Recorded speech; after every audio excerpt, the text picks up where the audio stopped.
Sa bawat lungsod ay may isang kalsadang ayaw kalimutan ng mga kwento. Sa Quezon City, ito ang Balete Drive. Hindi dahil sa traffic, hindi dahil sa mga bahay, kundi dahil sa isang babaeng hindi raw matahimik. Sa pagitan ng ebidensya at takot, ito ang dokyo sa dilim. Sa liwanag ng araw, isa lamang itong ordinaryong kalsada. Tahimik, malinis, residential. Ngunit sa pagsapit ng gabi, nag-iiba ang pakiramdam ng lugar.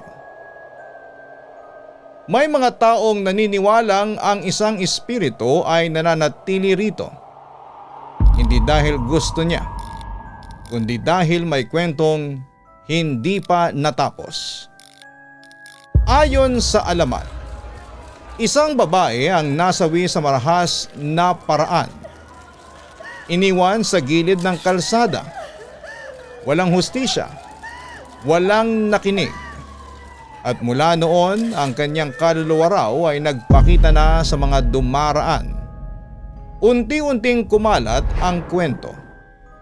Isang driver ang nakakita. Isang saksi ang nagkwento. At ang kwento ay naging alamat. Sa kulturang Pilipino, ang puti ay kulay ng pagluluksa, ng kaluluwa at ng paglisan. Ang white lady ay simbolo ng babaeng may hinanakit, may sugat, at may kwentong hindi naisarado. Hindi siya multo lamang. Isa siyang alaala.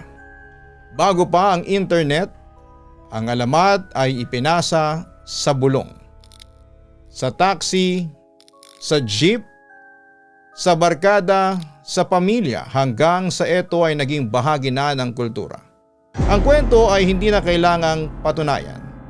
Kailangan lamang itong ikwento. Hindi nag-iisa ang Balete Drive. Sa Diplomat Hotel, may mga aninong gumagalaw. Sa Clark ay may mga sundalong hindi raw umuwi. Sa Laperal House ay may batang nakasilip sa bintana. Iisa ang tema, kaluluwang may iniwang kwento. Sinasabi ng agham, ang takot ay nakakahawa. Kapag ang isang kwento ay paulit-ulit, nagiging totoo ito sa isipan. Ngunit kung ito ay guni-guni lamang, bakit hanggang ngayon ay may natatakot pa rin?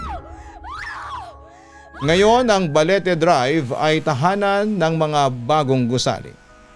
May mga pamilyang naninirahan, may mga batang naglalaro. Ngunit sa gabi, may mga taong dumadaan ng hindi lumilingon. Hindi dahil may nakita sila, kundi dahil baka may makita sila. Dahil ang alamat ay hindi nakatira sa kalsada, nakalagay ito sa alaala ng tao. Hanggat may nagkukwento, may white lady. Ang white lady ng Balete Drive ay maaaring alamat lamang sa iba. Ngunit ang takot, alaala at hiwaga ng kanyang iniwan ay nananatiling tunay. Sa pagitan ng ebidensya at takot, ito ang dokyo sa dilim.